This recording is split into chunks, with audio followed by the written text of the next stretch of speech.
darle la buena tarde nuevamente a todos. Yo me he hecho, esto es una ayuda de memoria para no olvidarme de nada de lo que vamos a hablar un poco en esta clase. A continuación va a seguir el ingeniero Espinosa, pero vamos a ir siguiendo el protocolo que nos han dado el ingeniero Cantú, que es el director de carrera, de civil, ¿no es cierto? Y bueno, y amigo de la vida. Entonces, primero que todo, ¿el programa en qué consiste? Ustedes saben, yo estoy mirando acá al costado porque tengo la computadora, la notebook, ¿no es cierto?, con la cual me estoy ayudando. Consiste en un programa que les ha llegado a ustedes, que son 8 unidades. 8 unidades, de las cuales la última unidad que nosotros hemos comenzado al revés, de atrás para adelante.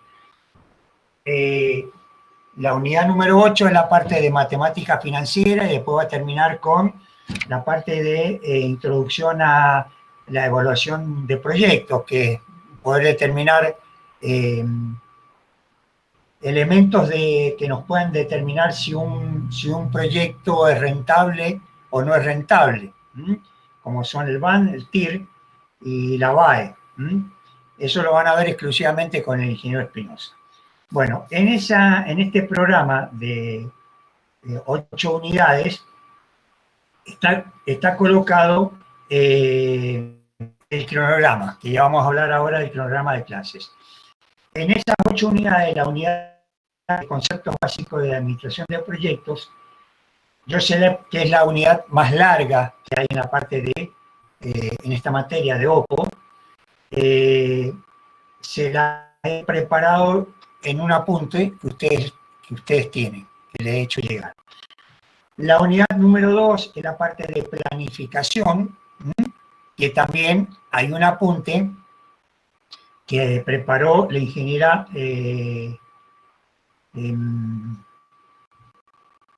Valentina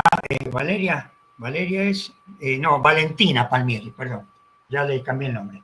Valentina Palmieri, que es la parte de planificación. En esa parte de planificación, el final es la herramienta que vamos a utilizar para el trabajo final, que es el software del project, para hacer el seguimiento. Perdón, chicos, que se agrega el padre de todos los padres, Gerardo Espinosa. Hola, Gerardo. Gerardo, ¿me escuchás? Bueno, ya aparecerá. Bueno, ¿me siguen entonces? La unidad número 2 también ya tienen los apuntes. En la unidad número 3, que es gestión de costos y presupuesto, les estoy preparando un apunte que van a tener a la brevedad la semana que viene. En la unidad número 4, gestión de recursos humanos, la construcción y comunicación, va a haber un pequeño apunte, pero ahí le voy a determinar qué partes del libro y de qué libro lo pueden obtener la teoría, parte de la teoría. Yo lo que los apuntes se les voy a dar es recursos humanos referidos expresamente a la construcción, a lo que ustedes van a vivir, a una obra hidráulica, a una obra caminera o una obra de arquitectura. Generalmente la parte de las obras de arquitectura son las más complejas que van a tener. Ya van a ver ustedes por qué, por la gran cantidad de gremios que intervienen. No por la complejidad técnica, porque evidentemente un dique puede llegar a ser mucho más complejo que un edificio, pero administrar un proyecto, un edificio, es más complejo que administrar a veces un dique, por la gran cantidad de materiales, insumos, proveedores que intervienen y gremios. La unidad número 6, administración de contratos, también es muy corta, es un apunte que yo le voy a preparar de adquisiciones.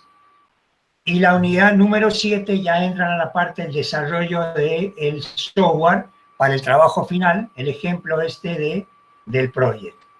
¿Está claro? ¿Hasta ahí? ¿Alguna duda que vayan teniendo? Me paran en seco. ¿Está claro? Sí, sí. Ya le dije, esto es una charla de café. Creo que para mí me hace mejor y para ustedes también. Bueno, en el programa están una serie de bibliografías. Nos paramos. En cuanto a la bibliografía, lo vamos a tratar de suscribir o lo vamos a adecuar a 2 libros nada más. Uno es Gestión de Proyectos, que lo tienen allá. ¿Lo ven? Gestión de Proyectos de Lledó Rivarola. ¿Lo ven todos? Sí, sí, Este libro, Gestión de Proyectos de Lledó Rivarola, si ustedes se meten en internet, lo bajan, está abierta, la edición tiene el libro completo en vía digital. ¿Estamos de acuerdo? Lo pueden bajar, es 0 pesos, no tiene ningún costo alguno. Si hay alguno que llega a tener algún problema, bueno, yo se lo mando, yo lo he bajado. El otro libro es Administración de Proyectos Civiles, de Campero.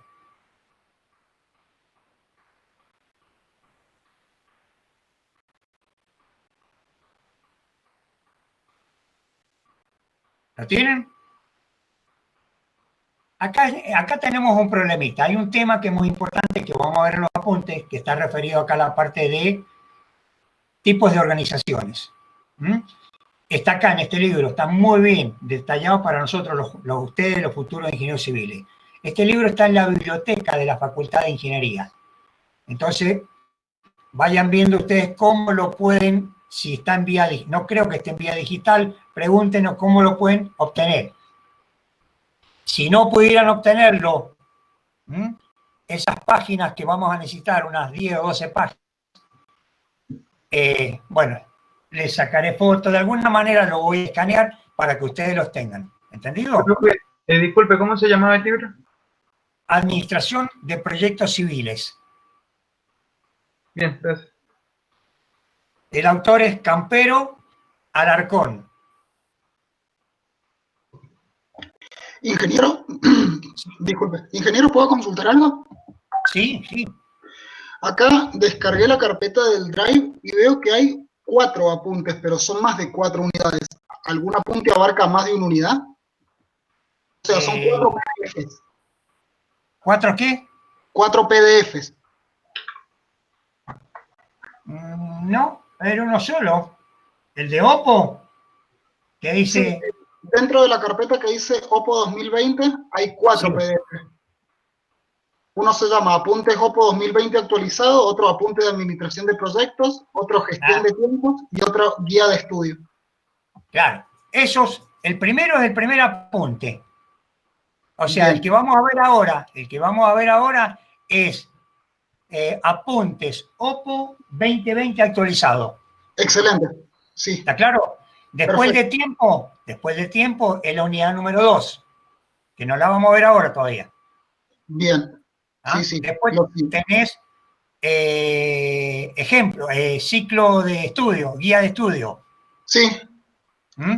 Pero ahora lo que vamos a entrar es Apuntes Oppo 2020 actualizado. ¿Está claro? Muchas gracias, ingeniero. De nada. Este libro, lamentablemente, Administración de Proyectos Civiles, que yo le decía, es de la Católica de Chile, o sea que está en la facultad nuestra nada más. No lo podemos ni siquiera comprar. Tendríamos que viajar a Chile para comprarlo. Yo hice traer 10 ediciones de este libro y está en la biblioteca de la facultad nuestra. ¿Entendido? Bueno. Seguimos que lo que estamos hablando, dijimos la parte de la bibliografía. Después de la bibliografía vienen evaluaciones. En el programa, las evaluaciones habían sido pensadas en dos parciales. Y si ustedes van en el programa, esos parciales figuran, ya están con las fechas previstas. el 30 de octubre y el otro el 27 de noviembre. ¿Por qué? Porque lamentablemente tenemos 8 clases nada más, ¿ustedes sabían? Son 8 jueves. Sí. Poner 2 parciales y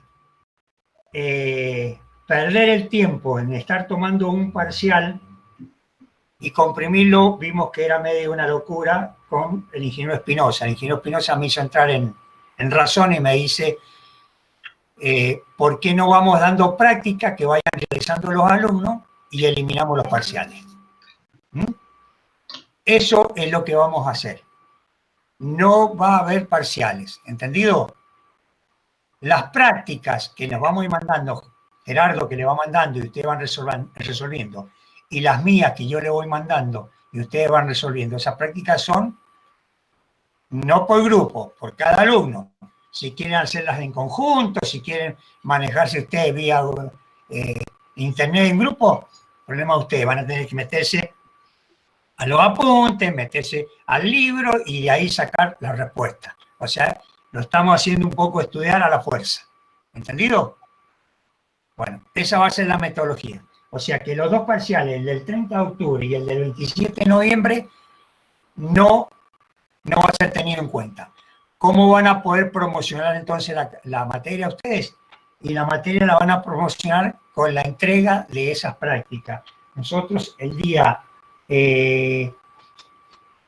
27 de noviembre tenemos que tener entregadas 27 de noviembre todas las prácticas.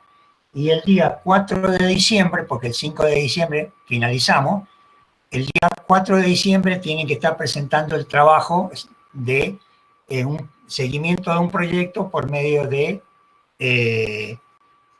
del proyecto. ¿Está claro? Otra cosa, nosotros tenemos dentro del temario o del programa una bolilla, una unidad que se llama comunicación. Ustedes si han elegido esta carrera de ingeniería civil, la comunicación es fundamental. Nosotros no somos lobos solitarios como es un abogado, como puede ser un contador metido en su estudio. Nosotros vamos a trabajar con personas, con equipos. Vamos a tener trabajo solitario, que va a ser el menos cuando estamos en la computadora, resolviendo a lo mejor una estructura, pero es lo menos. Lo más difícil es trabajar en equipos. Entonces la comunicación es fundamental. ¿A qué apunta? Que ustedes, lo que yo les estoy comentando, todo esto, si tienen posibilidad de juntarse con sus compañeros, ponerse en contacto con los que no están ahora, comuníquenselo. ¿Estamos? Hagan de cuenta que estamos en una hora y le tienen que pasar la información a los capataces o a otros ingenieros de otras especialidades. ¿Entendido? Sí, Bueno, eso es en lo que respecta, ¿no es cierto?, a el programa, o sea, programa y el alcance. Ya tenemos el primer punto. ¿Alguna duda? ¿Lo tenemos bien claro? Espero. Cualquier duda, vamos a ir viendo el parámetro. Punto segundo. Sí. No. Segundo. Sí, no, está bien. Clases, horarios de dictado y consultas. Bueno, las clases va a ser los días jueves, ¿no es cierto? Voy a comenzar yo a las 3 de la tarde y después continúa Gerardo. Por ahí vamos a terminar antes, depende de la extensión. Por ahora lo que van a tener que ustedes es nosotros darle un poco algo, la papilla en la boca para que ustedes lo asimilen, lo estudien y después pregunten. Muy distinto cuando tenemos las clases presenciales. ¿Entendido? Por eso es importante que ustedes vayan leyendo lo que les vamos mandando, los apuntes. Entonces, las clases van a ser los jueves de las 3 de la tarde, de las 15 horas, y se terminará a 16, 17, 18, depende de cuando ya entremos más en la práctica, en la parte de proyecto, ahí lo vamos a extender un poco más el horario. Las clases de consulta. Nosotros en la clase de consulta nos vamos a manejar de 2 maneras. Ustedes tienen por medio de WhatsApp, OPO 2020 es un grupo. Creo que la administradora, Federica, ¿vos sos la administradora? Sí. Ah, bueno, ahí está. Kilo de helado o ramo de flores para Federica y ella lo va a incluir al grupo de OPO. ¿Entendido? Ahí, en ese grupo de OPO, las consultas que vayan teniendo, las dudas que vayan teniendo, las preguntas. No obstante, en ese grupo de OPO, si hay alguna consulta un poco más larga para aclarar, bueno, inmediatamente podemos fijar el día jueves, en lugar de 15 horas que comienza la clase, de 14 a 15, consulta vía online. ¿Estamos de acuerdo? Entonces tiene las dos posibilidades. O preguntarlo, tanto al ingeniero Espinosa, o a mí, o a Valentina, que va a estar en la parte de PROI, y ahora a Federica, que ya pronta, queremos que ya sea ingeniera para que ya entre a pelear con los alumnos y a discutir y a dar temas. Entonces, clases y horario, ¿claro? ¿Alguna duda? Punto tercero. Integrantes de la cátedra. Bueno, los integrantes de la cátedra, vamos a comenzar por la Benjamina, que es Federica Cortegoso, que es alumna ayudante y ya con ganas de ser profesional, integrante de la cátedra. Valentina Palmieri, que era alumna ayudante, ya es ingeniera, entonces por eso ya se largó a dictar un tema, a dar un tema que es la parte de introducción de planificación de tiempo. El ingeniero Gerardo Espinosa, como adjunto, y yo soy el titular, el ingeniero Jorge Ibáñez. Puede colaborar con nosotros el ingeniero Marcos Díaz Corbarán, pero como él está en la actividad minera, en lo que pueda colaborar y el día que pudiéramos tenerlo, sobre todo la parte de seguimiento de proyecto, lo vamos a invitar o no sabemos cómo va a andar con los tiempos. Pero estos somos los 4 integrantes de la cátedra. Federica, te pido que por favor le pases, bueno, estamos en el grupo de OPO, los 4 integrantes estamos en el grupo de OPO, así que es más fácil que nos manden a un correo si directamente en el grupo de OPO ustedes dicen, Federica, necesito tal cosa, Valentina, Gerardo, Jorge, ¿entendido? Bueno. Vamos a los apuntes de OPO. Los tienen ahí, sáquenlo y pónganlo, que vamos a hacer un barrido.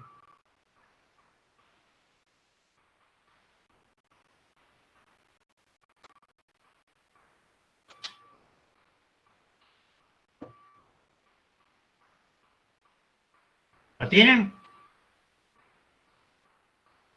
Sí. Bueno, fíjense que dice marco conceptual, proyecto exitoso, cómo deben gestionarse los proyectos, la figura del director de proyecto, proyectos versus tareas, los interesados, stakeholder, ahí está colocado en inglés, ¿por qué? Porque la parte de administración de proyectos o administración de obras, porque los proyectos nuestros son obras, hay una Biblia a seguir. Esa Biblia a seguir, por ahí está nombrado en los apuntes, está radicada en Estados Unidos y es el PMI. ¿Qué es el PMI? Es una organización donde se certifican o los profesionales de grado van y rinden para ser administradores de proyectos. Esa es una especialización, un posgrado. ¿Estamos de acuerdo? Un administrador de proyecto, un director de proyecto o un project management, como se denominan, ¿no es cierto?, son certificados por esta organización. Esta organización, aparte, tiene un libro que es el PM Book. Ese PM Book está en la biblioteca, está en inglés y está en español, ya están las versiones en español, que es una guía de cómo se deben gestionar, administrar los proyectos. ¿Estamos de acuerdo? A nivel mundial. A nivel mundial. O sea, en cualquier parte del mundo, acá no hay diferencia ni de Occidente, Oriente, comunismo, capitalismo, los proyectos se manejan de esta manera, que son estas guías que se dan para el manejo del proyecto. Después tenemos, por eso van a aparecer así terminologías en inglés, como los interesados, los stakeholders, estructuras organizacionales, objetivos del proyecto y las restricciones, ciclo de vida del proyecto, áreas del conocimiento y el rol del director del proyecto. Después pasamos a otro tema que son los procesos. ¿Cuáles van a ser los procesos para integrar esos proyectos? Y por último, vamos a ver el alcance. ¿Qué significa el alcance? No confundan alcance con tamaño. Es una especie de tamaño el alcance, pero el alcance es lo que en un proyecto ustedes, como vendedores de proyectos, porque el día de mañana ustedes van a vivir el proyecto. Si no tienen proyecto, es como si el médico no tiene paciente. No puede trabajar. Si nosotros no tenemos proyecto, no podemos trabajar. ¿Estamos de acuerdo? Entonces, el alcance es el tamaño de que ese proyecto se le va a brindar al cliente, al propietario, al mandante, al dueño. Si el dueño le dice, yo quiero una vivienda, ustedes le van a ver, cuando cierren el proyecto, le van a terminar definiendo una serie de elementos que van a conformar ese proyecto, y el alcance es lo que le prometieron como vivienda. ¿Estamos de acuerdo? El alcance es lo que se promete como proyecto, y se ponen de acuerdo. Sea un barrio, sea un canal, sea un dique, sea un edificio. Si ustedes a las bases iniciales que se han previsto, como sean plazo o costo, demos un ejemplo. Una vivienda, viene un propietario y dice, yo quiero una vivienda. Y él viene con la ilusión de una vivienda de una determinada superficie, que lo plasma en qué, en cantidad de habitaciones, en cantidad de baños, en medidas de estar, en que si le van a poner cochera, que si le van a colocar un escritorio, todos esos elementos, y lo quiere plasmar a lo mejor en una superficie de 100 metros cuadrados. Bueno, ustedes lo tienen que llevar a la realidad de decir, bueno, usted a lo mejor está pretendiendo mucho, es meter un elefante en un baúl.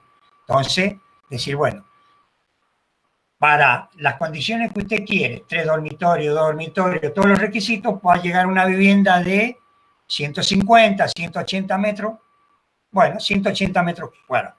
¿Cuánto va a costar? Y va a costar esto. Me alcanza. ¿No me alcanza? Seguimos disminuyendo. Sigo sacando. ¿Y en qué plazo lo puedo construir? En tal plazo. No, es mucho, porque yo alquilo o porque evidentemente voy a pedir un préstamo. Entonces son todos los condicionamientos que van apareciendo. ¿Está claro? Definido ese proyecto, el alcance está definido, ese es el tamaño. Si se logra más para ese costo previsto y para ese plazo previsto, evidentemente ustedes lo que están logrando, un proyecto exitoso. Le están dando al cliente más de lo que él pensaba. Esa es la función para la cual los preparamos. ¿Estamos de acuerdo?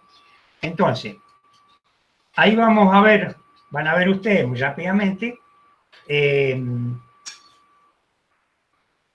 alcance del proyecto versus el alcance del producto, que no es lo mismo, proceso de gestión de alcance, planificar la gestión del alcance, recopilar requisitos, definir el alcance, crear la estructura de desglose del trabajo. Ya vamos a ver qué es la EDT famosa, la estructura de desglose del trabajo. Validar, o sea, decir, cuantificar el alcance y controlar el alcance. Bueno, de acá en más, evidentemente está lo que yo le digo que sería conveniente de que ustedes lo vayan viendo y lo vayan masticando y lo vayan digeriendo. En la primera parte del proyecto exitoso es cómo fue cambiando la vida de los proyectos. O sea, dice que los proyectos siempre existieron, desde que el hombre es hombre. Pero cuando al proyecto se lo entró a controlar, a cuantificar, y aparecieron herramientas específicas. Y dice que a fines de 1960. Y ahí va diciendo que de 60 al 85, que lo primero que se controlaba en los proyectos que fueran de calidad. ¿Estamos de acuerdo? Bueno, después de la calidad apareció el costo, después del costo apareció el plazo y por último, fíjense, tenemos calidad, plazo, presupuesto del costo, apareció la aceptación del cliente y por último la sostenibilidad. ¿Qué es la sostenibilidad? Le explica, es el cuidado del medio ambiente y fundamentalmente nosotros los civiles, que al medio ambiente muchas veces es nuestro enemigo, no lo tendría que ser, pero por ahí pasa a ser nuestro enemigo, nos hace fracasar los proyectos, porque evidentemente los proyectos civiles siempre van un poco en contra del medio ambiente. ¿Estamos de acuerdo? Si vamos a hacer una presa, estamos cambiando el terreno virgen natural. Si vamos a hacer un canal, estamos cambiando el arroyo donde venía el agua y donde los pajaritos podían tomar agua. En un canal hormigonado, el pajarito ya no puede tomar agua. El ruido del canal es distinto. Las ranitas que existían, o los peces que existían en un río primitivo, cuando lo canalizamos, desaparecen. Pero bueno, eso es lo que después se tiene que colocar en la balanza de todos los riesgos y la sustentabilidad. Porque evidentemente también está el ser humano. No por eso nosotros no tocaríamos nada y no tendríamos ni agua potable, ni energía, ni caminos, ni casa, ni escuela. Es muchas veces lo que el ingeniero hace y bueno, no está a favor de la parte ambiental. Pero la sostenibilidad fundamentalmente también apunta a cuidar a los equipos de trabajo. Si ha habido un proyecto donde se ha sacrificado a la gente, esa gente, ese equipo de trabajo no vuelve a un nuevo proyecto. Entonces eso es lo que tenemos que pensar nosotros como administradores de proyectos. Bueno.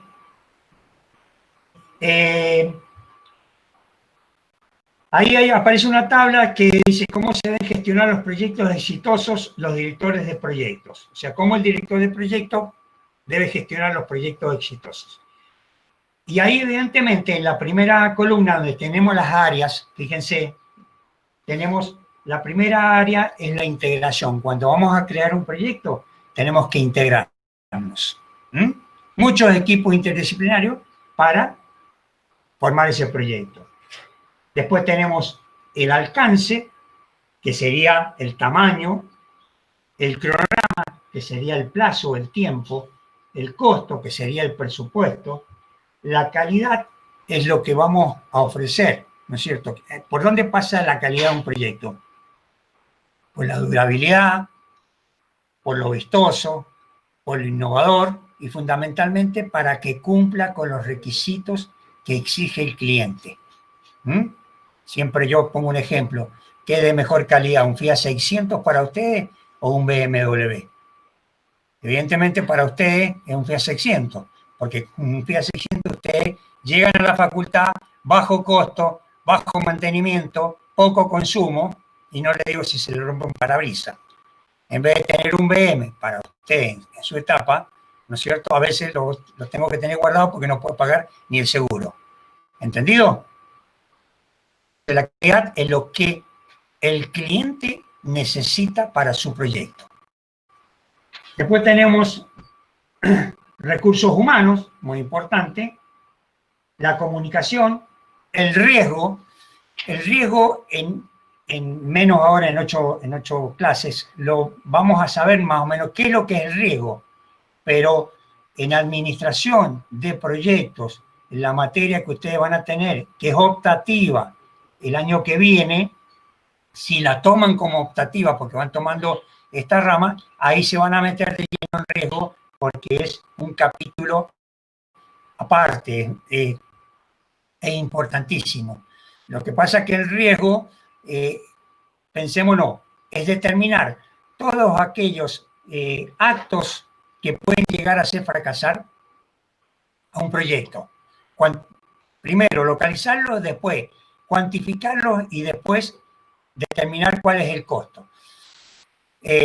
Pero hay una frase muy famosa que dice que si los administradores de proyectos nos dedicamos a verificar o a ubicar todos los riesgos, el proyecto fracasa, porque vamos a perder muchos insumos, muchas horas hombre en verificar todos los riesgos y bueno, y la vida tiene sus riesgos y los proyectos tienen que tener sus riesgos. Hay que apuntar a los riesgos que son los que pueden producir mayor efecto. Los demás hay que tratar de minimizarlos o tenerlos en cuenta, nada más. Después están las adquisiciones, que eran los sistemas de contratación. En un proyecto, fundamentalmente las adquisiciones es comprar versus hacer. Comprar versus hacer. Y ustedes ya lo están viendo ahora, por ejemplo, en las viviendas. Ya cada vez estamos buscando más viviendas lo más rápido posible, industrializadas. Entonces, ¿por qué? Y porque el tiempo es un determinante a veces que nos hace ganar un proyecto o no. ¿Estamos de acuerdo? Y por último, la sustentabilidad, de lo último que hablábamos, ¿no es cierto?, que la parte ambiental o la sustentabilidad de los grupos. Bueno, punto tercero, ahí define qué es un proyecto y qué es una tarea. Y hay un ejemplo muy tonto, pero es para abrir la cabeza, que cuando le preguntan a ustedes cuál es la diferencia entre un proyecto y una tarea, depende. Eso es lo que tienen que contestar. Depende de cómo estén ubicados. Después ustedes véanlo. Cuando el trabajo es repetitivo, es una tarea. Y cuando el trabajo, ese mismo trabajo, tiene un inicio y un fin, es un proyecto. ¿Estamos de acuerdo? Por ejemplo, si ustedes se dedicaran a hacer casas y venderlas, un sistema de construcción en casas y venderlas, esa es una tarea.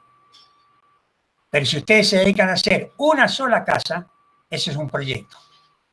Porque tiene un inicio y un fin. ¿Entendido? Sí. Bueno. Punto cuarto. Aparecen los interesados.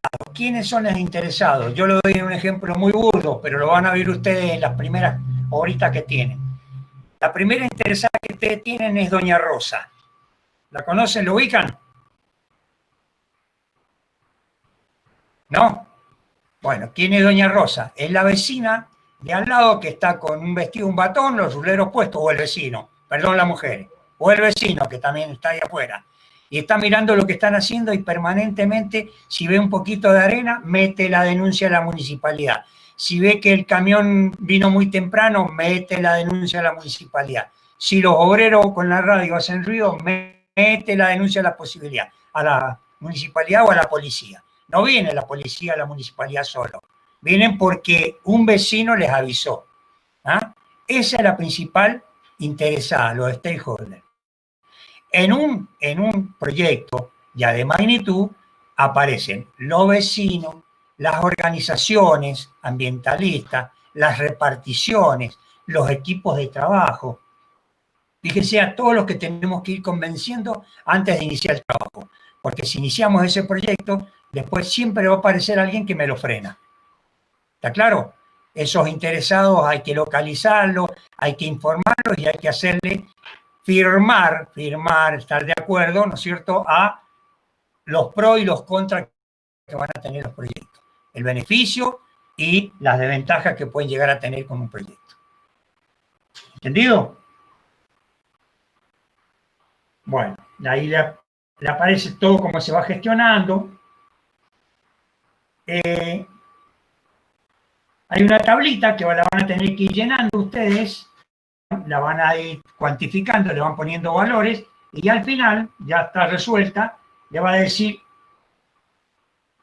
háganla sin mirar el resultado abajo. ¿La ven? La calificación. Para que no se sientan influenciados por la calificación. En eso cada uno ustedes le van poniendo un tilde. ¿Cuántas respuestas fueron correctas? ¿Cuántas no la omitieron? No creen que no es conveniente. Y después ven a ver cómo anduvieron. Es a los efectos de ustedes mismos autoevaluarse antes de ir siguiendo. ¿Entendido? Bueno, estructuras organizacionales. ya entramos a pensar que para manejar un proyecto nos vamos a tener distintos tipos de estructuras organizacionales. Y de eso también mezclas. Ya yo le voy a pasar un apuntecito de cómo se maneja, por ejemplo, obras por administración para una simple vivienda, que son una especie de estructuras organizacionales. Obras por encargue, pero vamos ahora para proyectos importantes. Ahí dice, ver libro de Campero, páginas 68 al 86. ¿Lo ven? Eso es lo que yo les decía que vamos a tener que sacar de este libro. Que si no lo consiguen, bueno, sacaré fotos, se las voy mandando para que ustedes tengan. Las estructuras organizacionales son tres. Tres. Pueden haber infinidades, pero las primitivas, las bases, son tres. Una es la lineal. Ejemplo, el ejército. Desde arriba hacia abajo voy teniendo un mando. Es algo lineal. ¿Está claro? Otra estructura lineal típica es la de la ingeniería de obra. La ingeniería de obra. Ustedes tienen, en la ingeniería de obra pueden tener el ingeniero jefe de obra, debajo del jefe de obra, ¿no es cierto? Pueden tener a lo mejor un jefe ayudante o un capataz. Debajo del capataz, vamos a tener capataz, por ejemplo, para albañilería, un capataz para obras de hormigón, un capataz para obras sanitarias, instalaciones sanitarias y un capataz para instalaciones eléctricas, supongamos. ¿Me siguen? Es lineal. Debajo de ese capataz, ¿qué viene? Un oficial especializado para cada una de esas especialidades. Un oficial especializado. Debajo de ese oficial especializado, un oficial. Debajo de ese oficial, un medio oficial. Y debajo de ese medio oficial, un ayudante. Ese ayudante es el rango mínimo de un organigrama lineal. ¿Lo entendieron? Bueno, podemos armar un proyecto con esa tipología, algo lineal. La segunda manera de la organización, ¿no es cierto?, es algo funcional o por proyecto. O sea, yo ya tengo una empresa y quiero ahora armar, por ejemplo, un proyecto de mi empresa, de una gran empresa metalúrgica. Soy Pescarmona, pero quiero ahora me voy a meter en el ramo de la construcción. Voy a hacer viviendas industrializadas. Entonces, creo el departamento proyectos para viviendas industrializadas.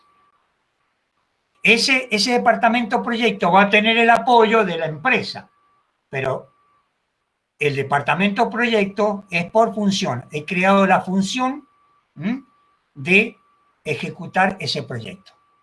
¿Entendido? Y la tercera, que es la más compleja, es la matricial. Pescarmona. Yo no voy a crear el departamento proyectos para vivienda industrializada, sino que de mi empresa voy tomando, Pescarmona Avinza, distintos sectores. Sector proyecto, el sector cómputo, el sector presupuesto, el sector evaluación económica. Voy tomando distintos sectores para, en esa gran matriz, voy haciendo esos proyectos. Esa es la matricial. Y combinaciones de una con otra. En el libro después le aparece, ¿no es cierto?, una tabla de ventajas y desventajas. Eso es muy bueno, saber cuándo la podemos aplicar o cuándo no es ventajosa.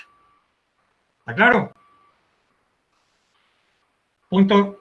O mi clase es magistral, o usted todavía no se anima a preguntarme nada, no sé. Digo, ¿está claro? Sí, sí. Escucho bueno, vamos.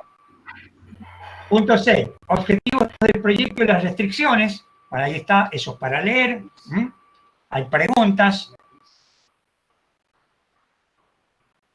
Y ahí aparece un triángulo. Esa es la restricción inicial. Ustedes saben que denme 3 puntos y formaré un plano. Somos ingenieros. Como dijo Gerardo Espinosa, denme un apoyo y mover el mundo. ¿Quién lo dijo eso, Gerardo? Está mirando. Galileo. Bueno, tenemos la restricción triple, tradicional. Tenemos costo, tiempo, alcance y adentro tenemos el éxito. ¿Lo ven? O sea, si nosotros logramos el costo, una vivienda, ¿cuánto me va a salir esa vivienda? 100.000 pesos. ¿En qué tiempo me la van a hacer? En 6 meses. ¿Y cuál es el alcance de esa vivienda? Vivienda de 2 dormitorios. Estar, todas las demás cuestiones. Pactamos, listo, largamos. Si yo cumplí con el costo, el tiempo y el alcance, medalla y aplauso. Si yo le di más al mismo costo y al mismo tiempo, medalla. Si lo hice en menor tiempo, más medalla. Y si lo hice a menor costo, me caso con el cliente. ¿Está claro? Ahora, esto que yo lo doy así, en forma tan rápida y burlesca, digamos, pasa lo siguiente, es una manera de ustedes de cómo defenderse sus proyectos. ¿Cómo van a defender sus proyectos? Ustedes llegaron a un acuerdo y seguro que en los primeros proyectos le van a decir, bueno, mire, ¿por qué no me hace un poco más? No me hace un dormitorio más. O sea, ya me entraron a mover uno de los elementos. ¿O por qué no me lo entrega antes? ¿O por qué no me lo hace más barato? Entonces, si yo me tocan alguno de esos elementos ya pactados, que yo ya lo analicé y dije, di el visto bueno, hicimos el contrato. ¿Lo querés a mayor tiempo? El mismo alcance, el costo no va a ser el mismo. ¿Es así o no? Más en un país con inflación. ¿Lo querés a menor tiempo? A menor tiempo, con el mismo alcance, el costo no va a ser el mismo. O sea, que esto es como una frazada corta. En cuanto la vamos tirando, algunos de los elementos hay que sacrificarlos. ¿Entendido? Si con esa restricción triple tradicional, pero ahí no quedó la gestión de proyectos. Volvemos, me voy un poquito de vuelta. Fíjense, en esta gestión de triple tradicional han habido grandes proyectos que ya llevan 2.000 años, 5.000 años, las pirámides. Las pirámides que hicieron los egipcios. Ahí, costo, el faraón no lo tuvo en cuenta. El tiempo, pasaron dinastía y dinastía para terminarla. No las tuvo en cuenta. Y el alcance, lo que quiso el faraón. Eso se tuvo en cuenta. O sea, cómo se ha venido desde un comienzo de que el hombre es hombre, que hubieron elementos que no se fueron teniendo en cuenta, a seguir, porque esto no termina nunca. Van a ver que se deforman. ¿Lo ven ahí el pentágono? ¿Lo tenemos? Donde ahí tenemos no solamente costo, tiempo, alcance, aparece riesgo, recurso, calidad puede aparecer, sustentabilidad, satisfacción al cliente.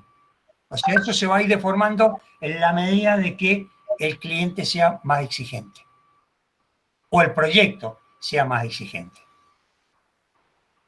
¿Está claro? Y por ahí, más arriba,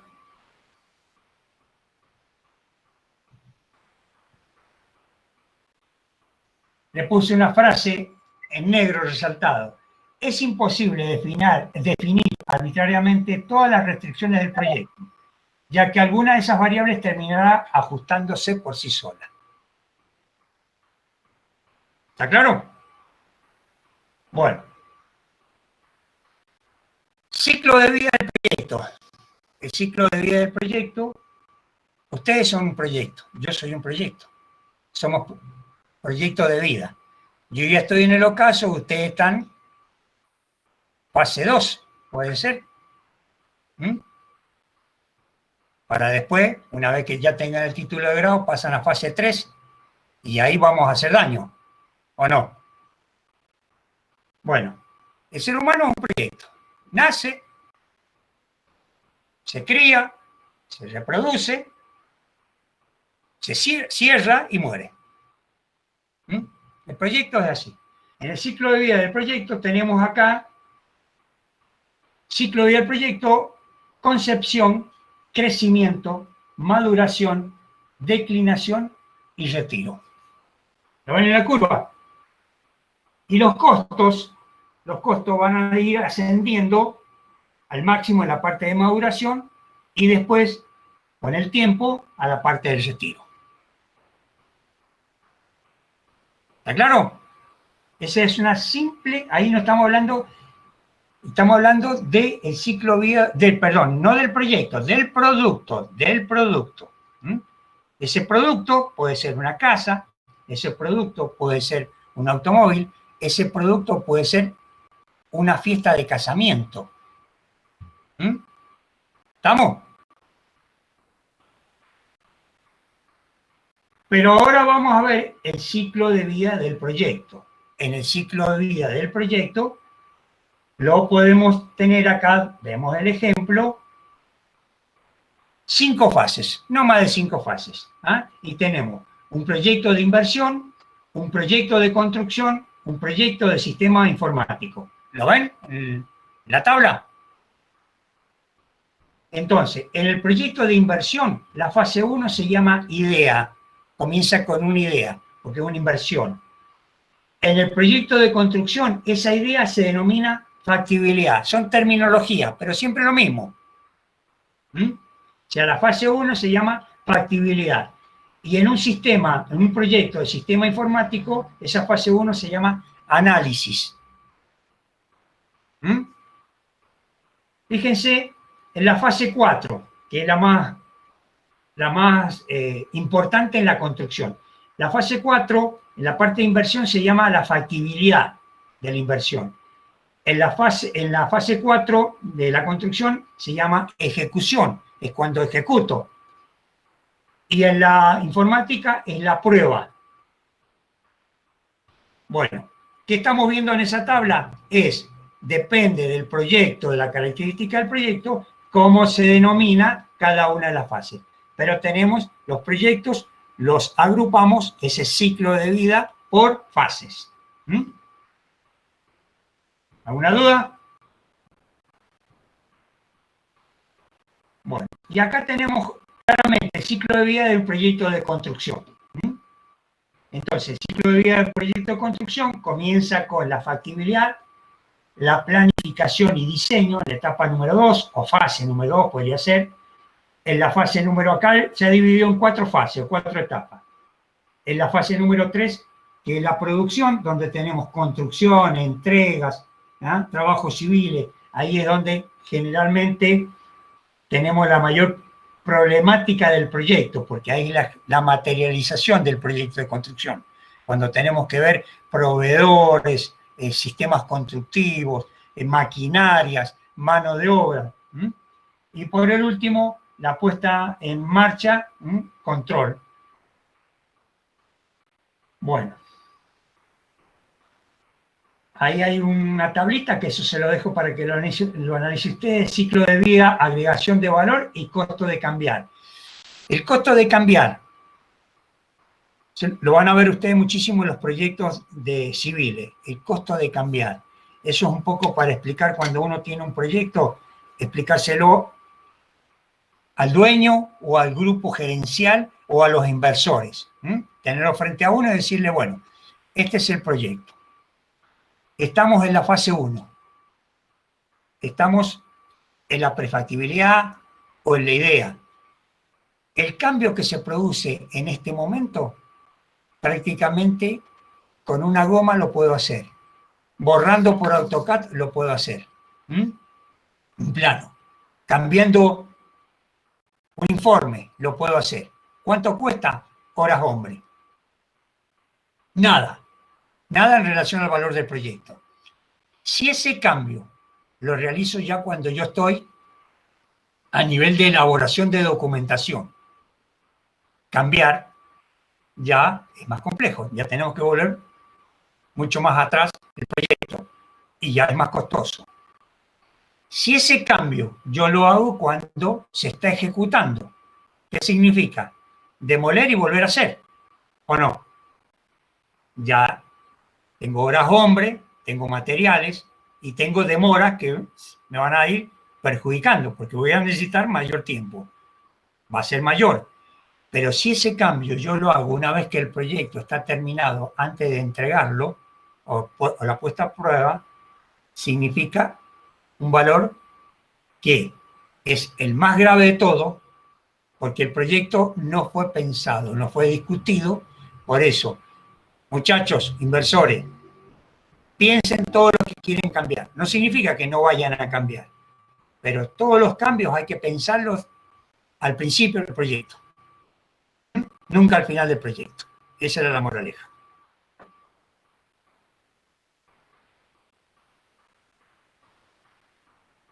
Bueno, nuevamente hay distintas curvas de representación de los ciclos de vida del proyecto.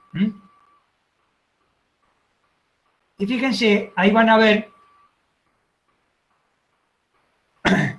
el título dice interacción en 3 etapas. ¿Lo ven?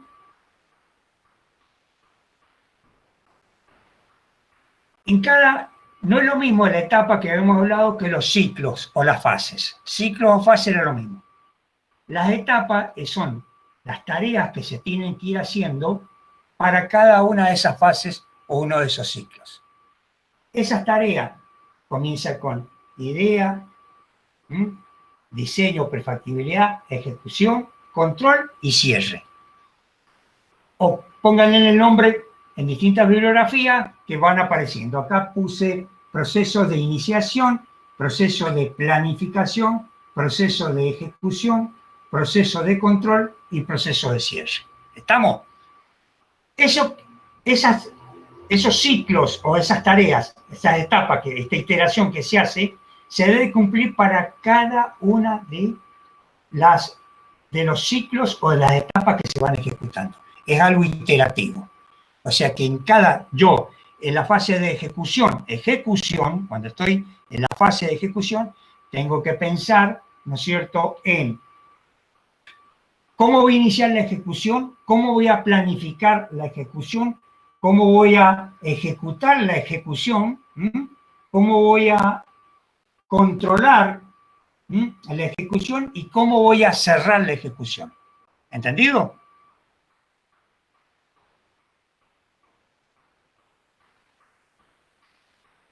Y por último, para no aburrirlos, por lo demás ya para.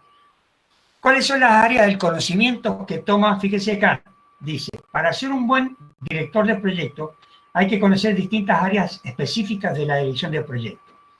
En base a la guía del PMBOK, o algunos le dicen PMBOK, pero es BOK, no de libro, existen 10 áreas de conocimiento.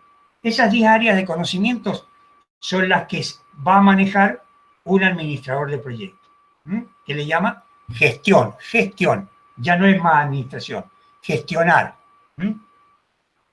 ¿Qué es gestionar? Es iniciar, planificar, ejecutar, controlar y cerrar. ¿Está claro? Iniciar, planificar, ejecutar, controlar y cerrar. Para cada una de estas áreas. Entonces tenemos la gestión de la integración. ¿Qué es la gestión de la integración? Lo primero que hemos visto ahí, y van a ver ustedes en el libro ahí, cómo se inicia un proyecto, van a ver unas fichas, para localizar acá también están a los stakeholders, qué le van a tener que hacer firmar a los interesados, cómo inicia un proyecto, cuál es un modelo de contrato de proyecto, el proyecto, ¿qué fijo? Y fijo el plazo, el tiempo, el alcance, eso se hace por medio de un contrato. ¿Cómo elijo el director de proyecto? ¿Cuál es la característica del director de proyecto? Bueno, esa es la gestión de integración. Y después vamos a ir pasando a el área de gestión de alcance, gestión de tiempo, gestión de costos, gestión de calidad, de recursos humanos, lo que hemos plasmado nosotros un poco en el programa. Recursos humanos, comunicaciones, riesgo, le dije que no nos vamos a meter por ahora, adquisiciones un poco, y al final, gestión de los interesados es lo que los chilenos le llaman lecciones aprendidas. O sea, verificar ante los inversores o los que van a usar el proyecto, ¿no es cierto?, si el proyecto satisface o no, para crear nuevos proyectos. Bueno, de ahí en más, un poco lo que les he explicado, tienen toda la parte de información para que ustedes la vayan viendo, y van a ver también procesos, los procesos que están dentro de los proyectos.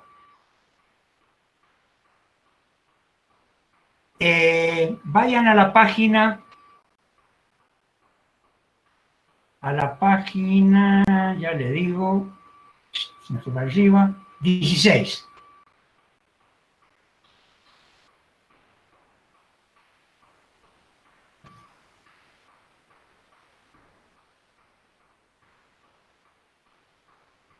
¿La tienen? Hay una tabla donde dice procesos según grupos de procesos y áreas del conocimiento. Sí. ¿Estamos? Yo sé que la información que le estoy tirando ahora es un bombardeo de información. Me van a estar puteando en arameo. Me gusta. Pero es un poco para que ustedes lo estoy incitando a que se metan en los apuntes, lean y se metan en el libro. No es difícil, esto es muy sencillo. Bueno, en esa tabla que le preparé ahí, fíjense, tenemos cuáles son las áreas del conocimiento. ¿La ven? Integración, alcance, tiempo, costo, calidad, las que hemos hablado. ¿Está claro? Y después, lo que yo le dije, las etapas. Fíjese, para cada una de esas etapas, inicio, planificación, ejecución, control y cierre. ¿Entendido? Son las columnas. ¿Alguna duda hasta ahí? He puesto áreas de conocimiento y como columnas he puesto las etapas, que yo le he llamado inicio, planificación, ejecución, control y cierre. Todo eso se van a repetir en cada una de las áreas de conocimiento o no. Y acá hay un ejemplo. O no. Entonces, fíjense, integración. Pongo uno. Sí voy a necesitar. Voy a tener inicio. Voy a tener planificación. Voy a tener ejecución. Voy a tener control. 2 controles. Y vamos a ver por qué. Y voy a tener un cierre. ¿Entendido? Vamos a cualquier otro. Por ejemplo, tiempo.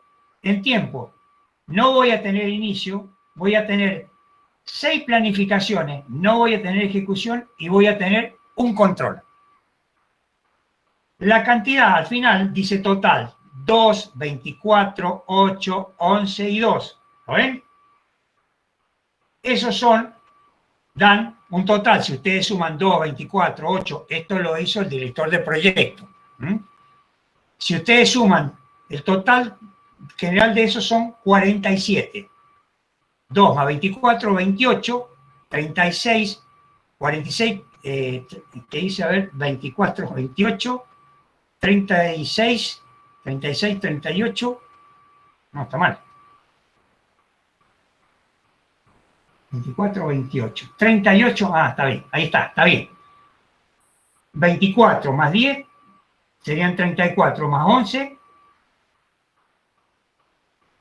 26, 28, más 11, 30, más 10, estoy loco, 28, más 10, 38, más 11, 47. ¿Estamos bien? La suma total de eso es 47. O sea, en el punto segundo dice, identificar a los interesados que se han identificado 47 procesos. Ese 47 sale de la suma total de los valores que están allí en oscuro. ¿Hasta ahí entendido? Ahora vamos a ver de dónde sale esto, por qué 1, 1, 1, 2, 1 y por qué, por ejemplo, en tiempo 6 y 1. Si ustedes se van más abajo, le puse acá respuesta. ¿La ven la tabla? Y dice integración. En el inicio, el área de constitución. Cuando usted ve nuevamente, lo primero que yo tengo que hacer es acta de inicio, acta de constitución del proyecto. Ese es uno. Después, planificación, plan de proyecto. Tengo que planificar el proyecto. Ejecución, dirigir el proyecto. Controlar el trabajo. controlar los cambios y cierre el proyecto. Que eso es lo que teníamos allá. 1, 1, 1, 2 y 1. 2, ¿por qué? Porque acá estoy colocando controlar el trabajo y controlar los cambios. ¿Entendido? ¿Entendieron? Sí, señor. Una consulta. Acá en el inicio de integración aparecen dos ítems, acta y constitución. No, es acta de constitución, no acta de constitución, no son dos, de uno. Perfecto. Es acta de constitución. Lo que pasa es que no entraba, tuve que la columna no está tan ancha, es. Y el puntito se hace una sola vez. No, es acta de constitución, ya lo vamos a hacer. Porque para usted tener apunte que el inicio, cuando se inicia el proyecto, se hace el acta de constitución, ese es el nombre. Acta de constitución o acta de inicio. Estamos. Fíjense el tiempo. En el tiempo, habíamos colocado 6, 1, 2, 3, 4, 5, 6, que está en la carta. Planificar tiempo, de día. Bueno. Ya lo van a ver ustedes en el apunte de tiempos, ¿no es cierto? Lo que van a ver estos elementos mínimos para que no el proyecto. Entonces, esta la respuesta a ese proyecto. El director de proyecto dijo que necesitaba 47 procesos para cumplir con todas el área de conocimiento. Si el proyecto, sí. Una consulta.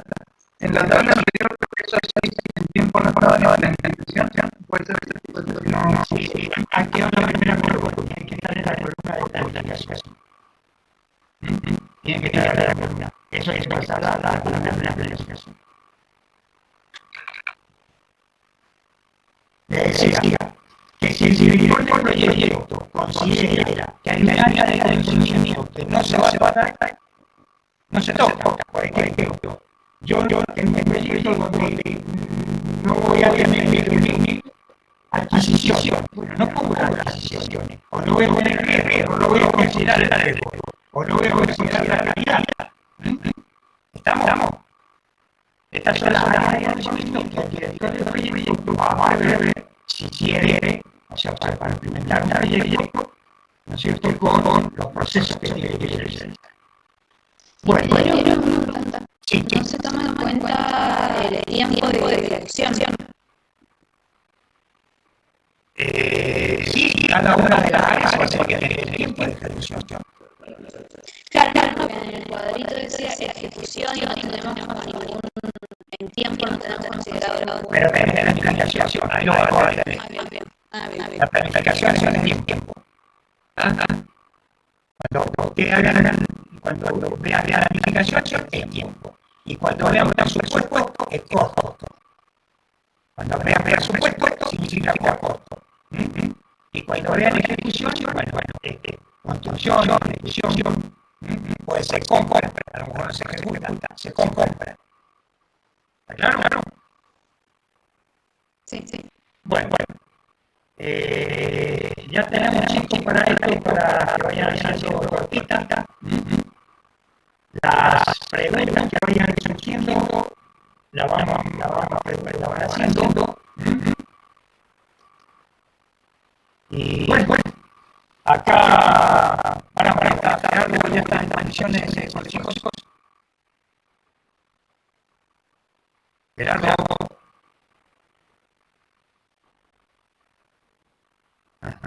¿Estamos listos?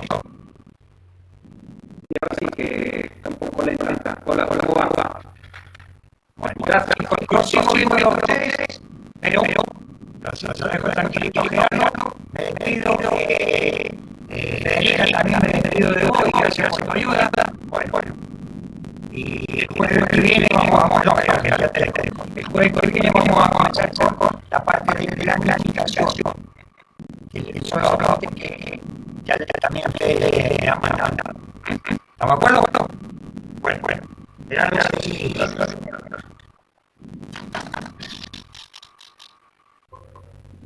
Bueno.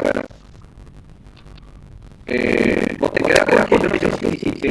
Sí, yo puedo seguir. Creo que sí, no hay problema. Escúchame, si es un tema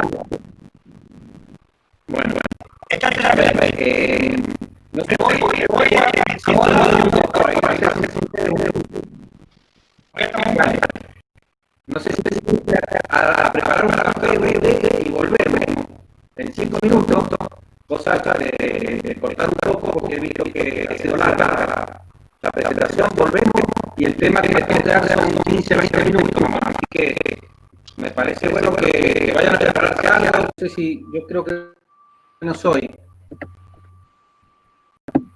Puede ser un micrófono, bueno.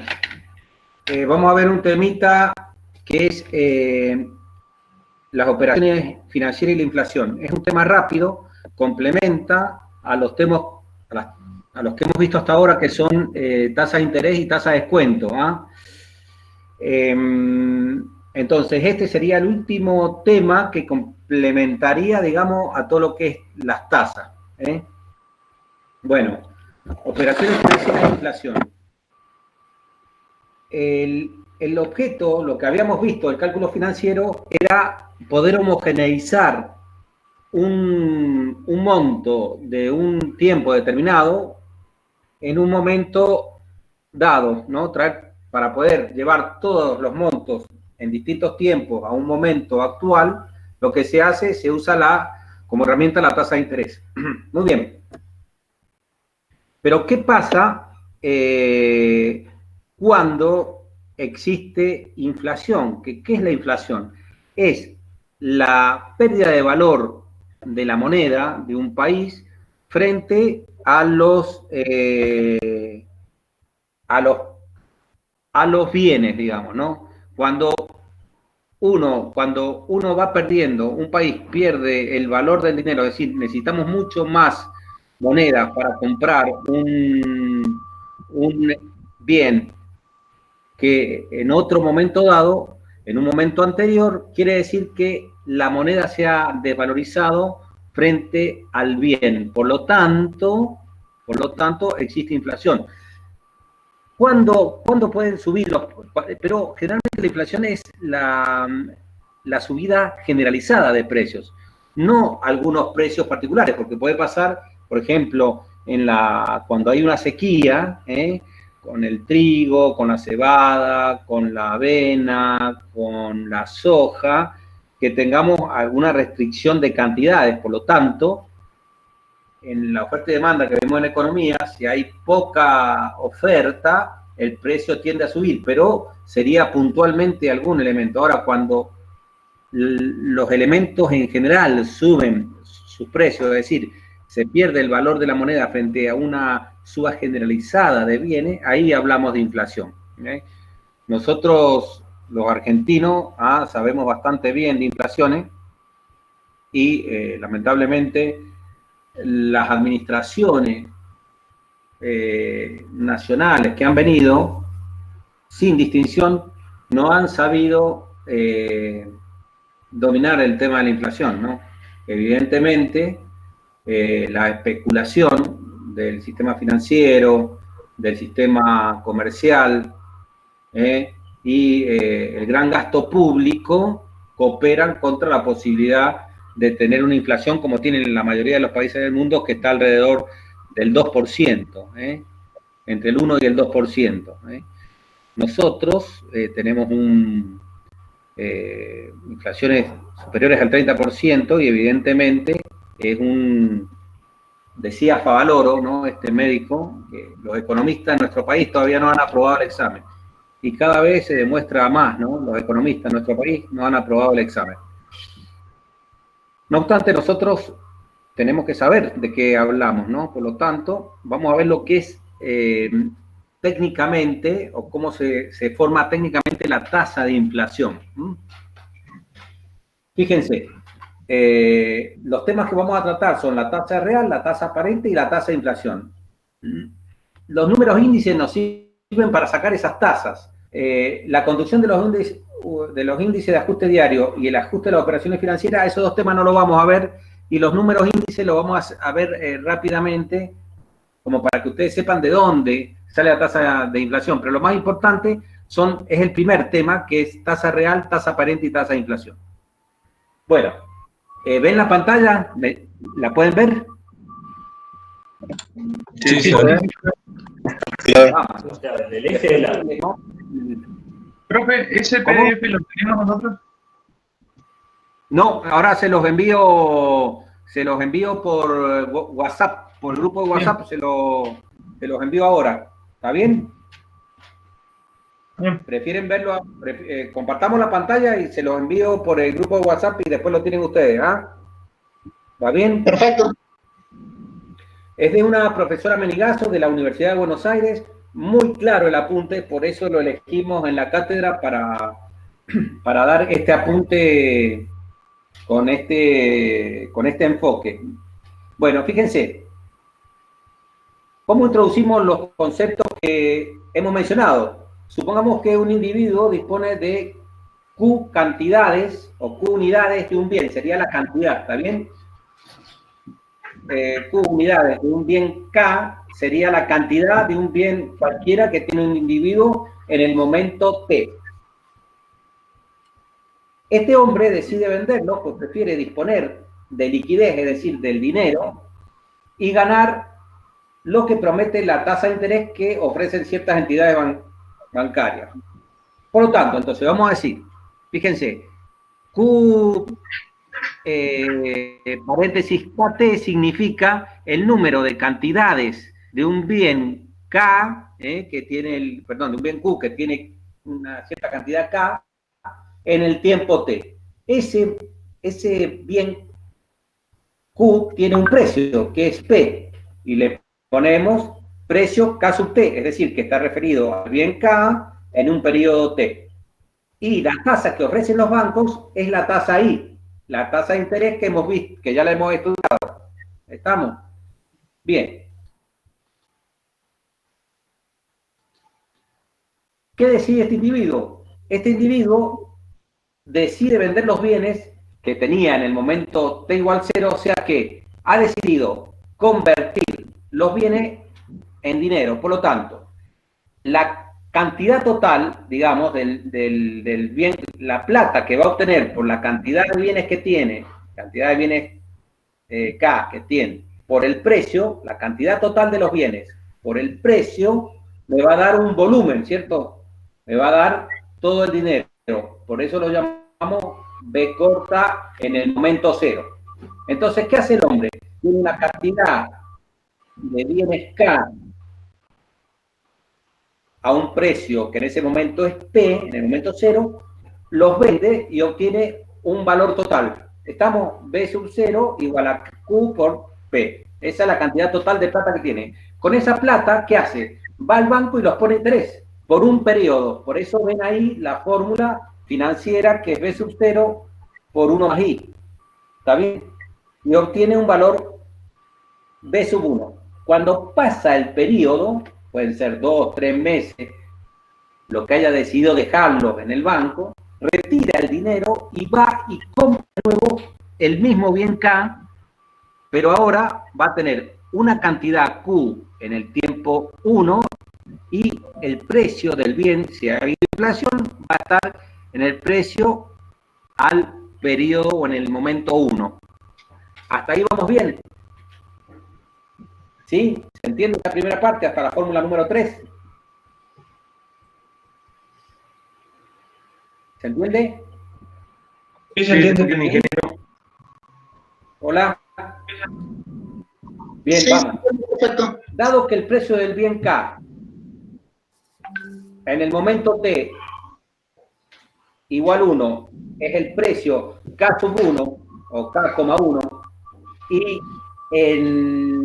fíjense, el resultado de la operación financiera, la variable que permite igualar en la ecuación 3, entonces lo que hace, fíjense lo que hace en la expresión 4. Vamos a la expresión 4, la que está con número 4.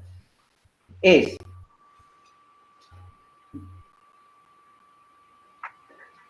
B sub 1, ¿a qué es igual? A B sub 0 por 1 más, igual a la ecuación 2 y 3. En la ecuación 4, digamos, en la igualdad 4, igual a las expresiones 2 y 3, igual a B1. Por lo tanto, puede decir que B0 por 1 más I es igual a la cantidad que compra en el momento 1 por el precio en el momento 1. Ahora vamos un pasito más. Reemplacemos lo que era B sub 0 por el valor que tenía B sub 0 en la ecuación 1.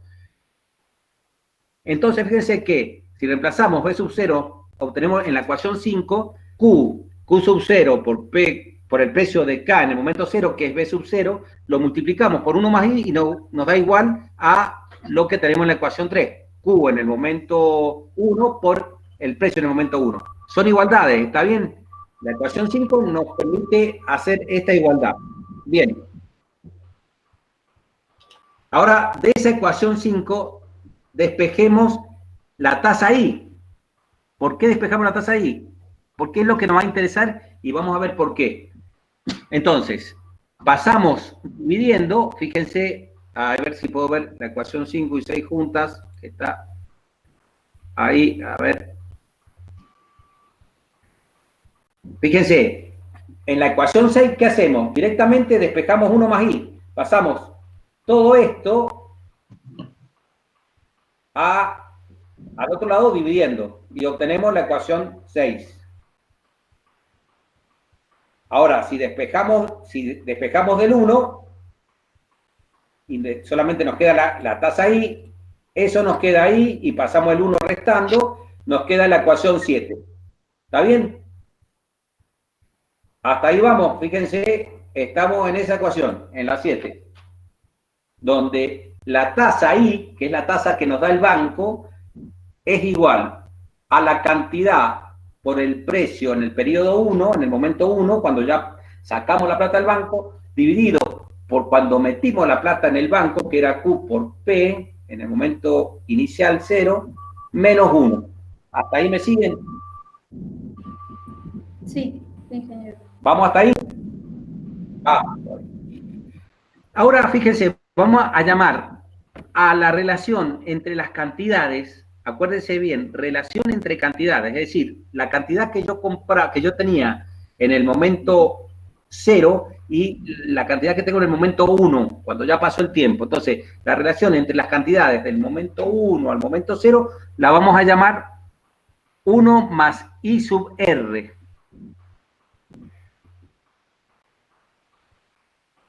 Donde I sub R es la tasa real de interés. ¿Por qué real? Porque es lo que realmente es la cantidad que vamos a tener de un momento posterior al momento inicial. Entonces, lo real con lo que se puede medir es la cantidad. Por eso I sub R es la tasa real de interés, la que nos da las cantidades. La relación entre cantidades es de la que se obtiene la tasa I sub R, que es la tasa real de interés.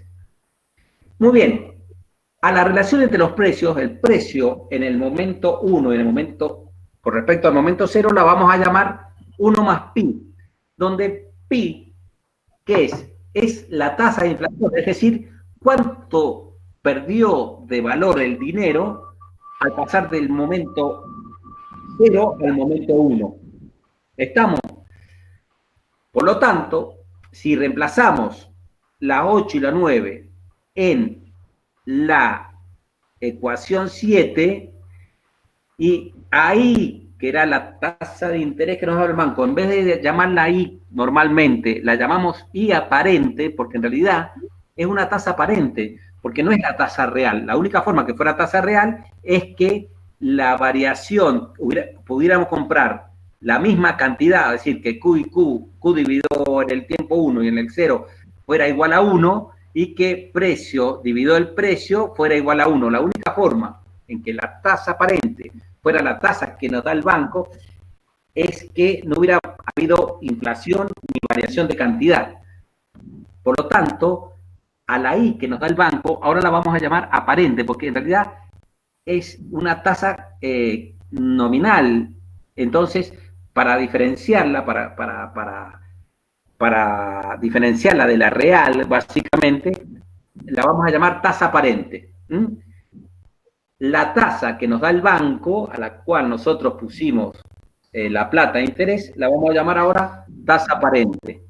La tasa real es la relación entre las cantidades que yo puedo comprar en el momento 1 y la que compraba en el momento 0, y la relación entre precios, es decir, cuánto se me desvalorizó la moneda del tiempo 0 al 1, es lo que llamo tasa de inflación. Por lo tanto, si reemplazo todo eso y llamo I sub A a I, lo que vamos a tener es la ecuación 10. Fíjense. Es esta que está aquí. Reemplazando por lo que habíamos llamado mi tasa aparente, y en realidad, fíjense, nos interesa más la 11, que es esa que está ahí, es la tasa aparente es igual a 1 más la tasa real por 1 más la tasa de inflación menos 1. Podemos también despejar I sub R y también podemos despejar pi. Fíjense, y este es el análisis que hay que hacer, básicamente. Si la tasa aparente, si IA es mayor que I igual, la tasa aparente siempre va a ser mayor o igual a 0, ¿está bien? No puede ser menor a 0, ¿ah? Por lo tanto, cuando esto me da 1, que no hubo inflación, el primer término de el primer sumando de la segunda, del segundo término de la ecuación, es igual a 1, 1 menos 1, 0, es cuando no hubo inflación, entonces compro la misma cantidad de bienes, por lo tanto, la tasa aparente puede ser igual a 0 cuando hubo inflación, ¿cierto? 1 menos 1, o mayor que 1, que es la tasa de interés, es la tasa de interés aparente. ¿Estamos? Bien. ¿Cuál es? Despejemos la real. Si despejamos la real en función de la aparente y de la tasa de inflación, tenemos esta expresión. Esa expresión, o también se puede poner así y así. Ahí llegamos. ¿Qué pasa? La tasa real puede ser menor, tiene que ser mayor o igual que menos 1, porque puede tomar valores negativos de menos 1 hasta infinito. Igual pasa con la tasa de inflación. Pi puede tomar valores entre menos 1 y más infinito. ¿Qué significa esto? Fíjense, si la tasa real, que es aquella que sale de la relación de cantidades, es igual a 0, ¿qué significa? Que se mantiene el poder adquisitivo de la plata que teníamos. Es decir, si yo con la plata que tenía compraba hace 2 meses 2 kilos de pan y hoy compro 2 kilos de pan, la I sub R, la tasa real, es la misma. Estamos porque consigo la misma cantidad de bienes. Acuérdense que la tasa real es la relación entre cantidades de bienes. Bien, si la tasa real es menor que 0, o sea, es negativa, ¿ah? ¿Qué significa? Que yo antes, en el momento 0, compraba más cantidad de bienes que ahora. Por lo tanto, tengo pérdida en términos reales. Realmente he perdido. Antes compraba 2 kilos de pan con 100 pesos y ahora compro menos. Por lo tanto, realmente mi valor de la moneda se ha deteriorado. ¿Estamos?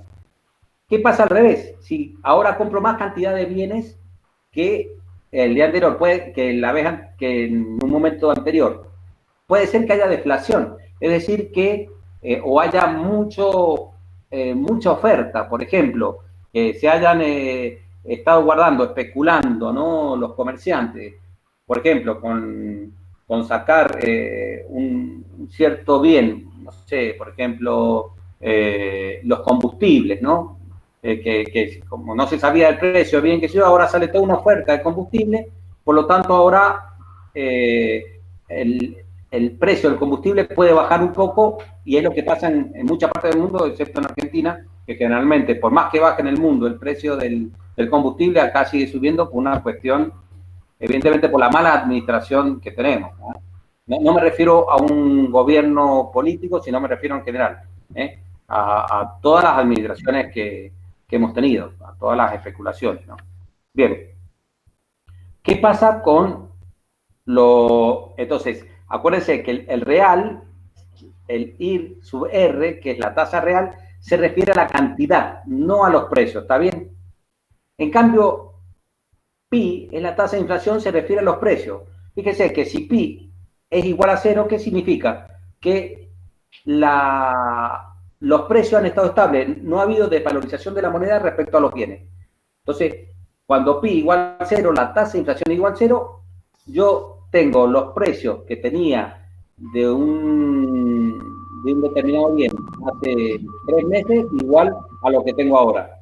¿Qué pasa si pi es menos 0? Es decir, hay una deflación, decrecen. Acá hay una deflación que es similar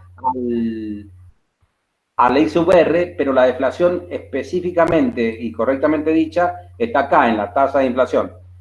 En cambio, cuando los precios, cuando pi es mayor que 0, es decir, la tasa de inflación es mayor que 0, no se mantiene en 0, evidentemente hay inflación, por lo tanto, los bienes se deprecian, los bienes se aprecian frente a la moneda. Se pierde el valor monetario. ¿Está bien? Bien. Entonces, ¿qué puede hacer? ¿Qué podemos dar? Quizás un ejemplo, ¿no? Donde decimos,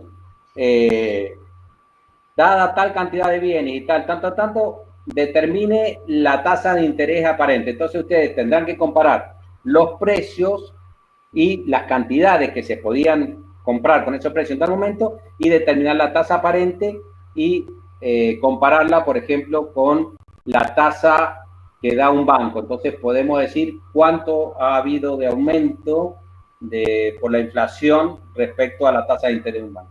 Este sería el temita básico de precios, de tasa de interés. Muy bien. Esto que hay que considerarlo como la base para determinar la inflación son los números índices, ¿no? Los números índices es una manera de medir la inflación que se hace mediante los números índices. ¿Quién lo da en Argentina? Y lo da el INDEC, ¿está bien? Entonces, hay números índices simples que mide el cambio relativo del precio de un solo bien. En cambio, el compuesto mide el de la canasta de bienes, que es lo que hace el INDEC, ¿no? Toma una canasta de precios básicos, de bienes básicos, y esa es la que compara para una familia de 4 personas en Buenos Aires, digamos, evidentemente. Por eso tenemos, el INDEC lo da a nivel nacional, pero nosotros acá en la provincia podemos tener, fíjense que muchas veces cuando salen en las noticias, nosotros tenemos una inflación distinta al de la nación, porque tenemos distintos, los bienes valen distinto allí y acá, o tenemos, por ejemplo, en Buenos Aires no hay fruta, acá tenemos fruta, entonces por ahí puede ser el costo de transporte, allá se le agrega el del flete, en cambio acá no lo tenemos, precio de flete, sino que tenemos en la finca, las hortalizas quizás son más baratas, ¿no? Entonces, bueno, por eso la inflación en Mendoza y la inflación en distintos puntos del país se mide distinto. Bueno, ¿cómo se hacen los números índices? Bueno, básicamente muy similar a lo que hemos visto recién. Fíjense, en vez de tener un solo, el Q, la cantidad de un bien por el precio de un solo bien, acá lo que hace le llama valor a la sumatoria de un montón de bienes, ¿no? De K a S, de la cantidad por el precio. Entonces acá suma la cantidad por el precio de un bien, más la cantidad por el precio de un segundo bien, más la cantidad por el precio de un tercer bien, y así hasta 50 bienes, ¿no? Entonces, el suma, digamos, el valor se refiere a la suma de las cantidades por los precios. Eso le da el volumen total o el valor total de una cantidad de un bien. Por eso le llama valor, ¿no? Entonces dice, si hacemos T igual a 0, fíjese, voy por ahí, si T es igual a 0, entonces estamos diciendo que estamos sumando los productos en un momento 0 y le vamos a llamar valor en el momento 0 o valor sub 0.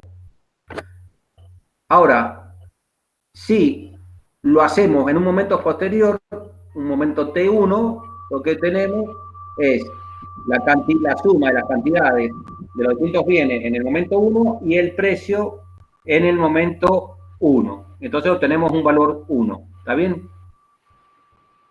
Bien.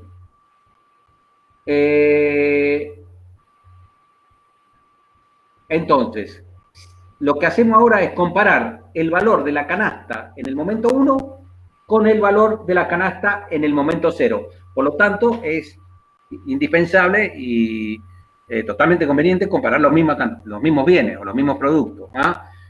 Cuando llamamos bienes no solamente hablamos de productos, sino que también hablamos de servicios. ¿Ah? Bien. Entonces, lo que quiero llegar es a lo siguiente. Fíjense,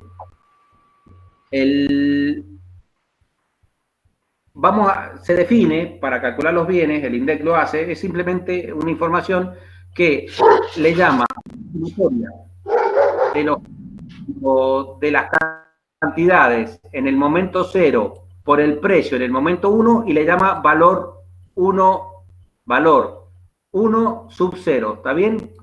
Valor 1 referido, valor del precio, fíjense, la cantidad en el momento 0 por el precio en el momento 1, en el momento posterior, y le llama valor 1 sub 0. Ahora, hagamos al revés, a la cantidad comprada en el momento 1, o de los bienes en el momento 1, y lo referencia al precio en el momento 0, le va a llamar valor 0,1. Y con eso calculan, fíjense, lo que llaman ellos índice de la PER o el índice de cash. Fíjense, ¿cómo lo hacen? Lo pueden hacer en función del precio y en función de las cantidades.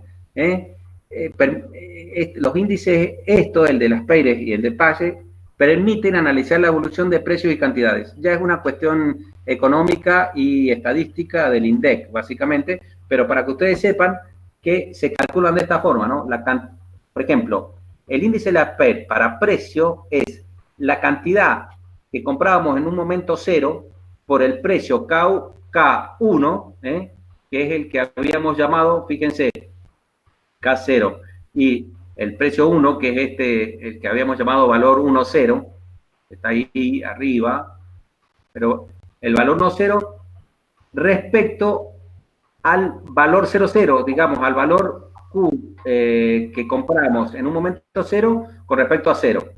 En cambio, el de PAYE hace para precio, ¿no? Hace la cantidad que compra en el momento 1, la cantidad viene en el momento 1 por el precio en el momento 1 y lo divide por la cantidad en el momento 1, esto permanece invariable, dividido PK sub 0. Es como hacen los índices. Fíjense, y ahí dice, ahí voy a leer eso. El índice de las PER para precios compara el costo de comprar las cantidades en el periodo base a los precios vigentes en 1. Estamos con lo que costaba esa misma canasta referida a la precios base. En este caso, el ponderador es la canasta correspondiente, o sea, ¿cuál es lo que estoy comparando? La canasta correspondiente en el momento 0. ¿Por qué? Porque estoy refiriéndome al momento 0, a este valor. Yo estoy ahí, ¿cuál es el valor de la canasta en el momento 0? Entonces, ¿qué hace la PER? Y la PER dice, bueno, la misma canasta, pero a precio 1, referido al momento base. ¿Estamos? En cambio, fíjense, el índice de PAYE para precios, ¿qué hace? Compara el costo de comprar las cantidades, esta cantidad al día de hoy, con lo que hubiese costado esa misma canasta, estos mismos bienes compramos hoy al precio 0. Esa es la diferencia que hay entre uno y otro. Fíjense, y abajo dice, para el índice de precio se deja fija la canasta de bienes, viene siendo la misma en el numerador y el denominador. Y para el índice de cantidades, en cambio, para el índice de cantidades, lo que se deja fijo es el precio. Fíjense que aquí, cuando hablamos de precio, lo que varía es el precio. Acá es P en el momento 1 y P en el momento 0. Para los dos. Tanto para las PER como para PAYE. Acá varía el precio en el momento 1 en el 0. Quedando básico lo que se compara son las cantidades. Uno compara en el momento 0, por ejemplo las PER, en cambio PAYE las compara en el momento 1. Son distintos índices. En cambio, aquí, cuando van a hacer los índices de las cantidades, lo que se hace es que se deja fijo. En vez de dejar fijo con lo que hacíamos acá, las cantidades, lo que se deja fijo es el precio. El PK sub 0 y PK sub 0 y se comparan las cantidades. Estamos en el momento 1 y en el momento 0, tanto para la PER como para PAS. Acá hay un ejemplito, abajo, si uno hace una puntita con Q y con P, para T igual 0 y para T igual 1, obtiene estas cantidades abajo, los índices 1,286 para las PER de precios, para PAS de precios, ve que varían un poquito, y las cantidades, el índice de cantidades para las PER es de este valor, y para PAS, acá PAS para cantidades, da este valor. Y acá, bueno, acá habla del INDEC, ven que dice que el índice de precio consumidor mide de bienes y servicios en el aglomerado del Buenos Aires. Y esos son los índices, ¿no? El conjunto de bienes y servicios son recopilados para el cálculo del IPC, del índice ponderado, constituye la canasta del índice que es representativa en los hogares residentes de la Ciudad de Buenos Aires y 24 partidos del Gran Buenos Aires para una familia tipo de 4 personas. Bueno, el índice de ajuste diario es información nomás. Lo más importante es el tema de cómo se calcula. Volvemos para arriba, la tasa de interés de aparente en función de la tasa real, acuérdense, de la tasa real y de la tasa de inflación. ¿Qué es la tasa real? Es la relación entre las cantidades que yo puedo obtener en un momento 1 comparada o relacionada a un momento base que se llama 0. ¿Qué es la tasa de inflación? Es los precios, cómo me varían los precios en un momento 1 comparado con un momento base que le llamo 0. Eso puede ser tener base en 1980, 1985, 1990, depende del análisis que yo haga. Depende a cuándo quiera referir la inflación. Si quiero referir la inflación al año 2000, entonces tomo como base los precios del año 2000. Si quiero referir la inflación, por ejemplo, al 2010, pongo como base el 2010. El momento 0 sería el año 2010. Bueno, es una cuestión muy simple. Ahora les envío el apunte por WhatsApp, así lo bajan, está en PDF, así que, a ver, ahí dejé de compartir pantalla, así que ahora los veo, y bueno, eso sería todo. Ingeniero Ibáñez, los dejamos libres, Bueno, sí, ya le veo humeando los ojitos a los chicos. Bueno, ¿se vio bien? ¿Se entendió? ¿Se entendió? Sí. Después cuando el ajuste es muy simple, así que ahora los envío. Ustedes van a decir para qué tanta matemática financiera, para tanto esto. Ustedes no saben la importancia.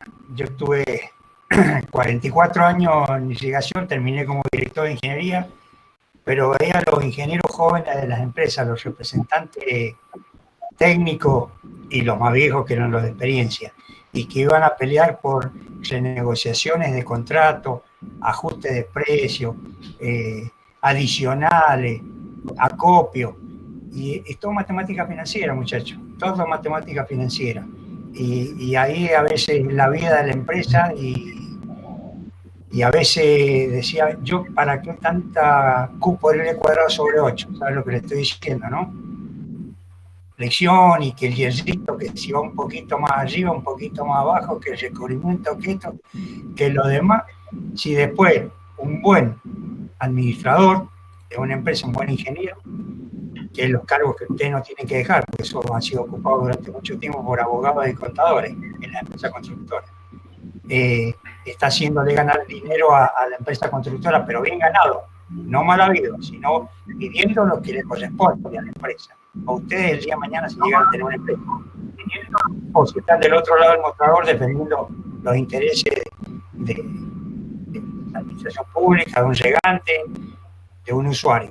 Entonces, la matemática financiera, toda esta cuestión de los costos, renegociación de contratos, reclamo, multa, manejo de pliego, presupuesto, es toda una parte muy linda que no la tienen que dejar de lado los ingenieros.